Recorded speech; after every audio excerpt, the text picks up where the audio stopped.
നമ്മുടെ ഒരു സഹപ്രവർത്തകൻ സിദ്ധാർത്ഥ് മദ്യപിച്ചിട്ട് വണ്ടി ഓടിച്ചിട്ട് ഒരാളെ ആ വണ്ടി തട്ടി. അതിന്റെ വീഡിയോ ആയിരുന്നു നിങ്ങൾ ഇത്രയും നേരം കണ്ടിരുന്നത്.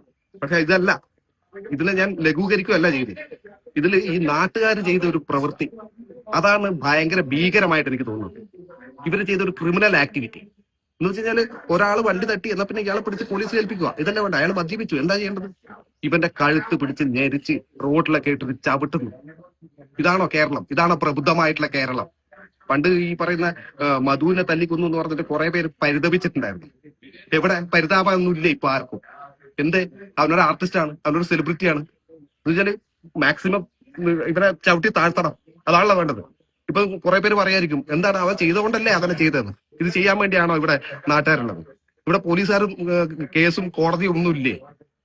ഇവരാണോ കൈകാര്യം ചെയ്യുന്നത്? ഈ പുറകിലിരിക്കുന്ന ഈ ലോകത്തിൽ ആദ്യമായിട്ട് മദ്യപിച്ചിട്ട് വണ്ടി ഓടിച്ച ആളൊന്നല്ല ഈ സിദ്ധാർത്ഥ്.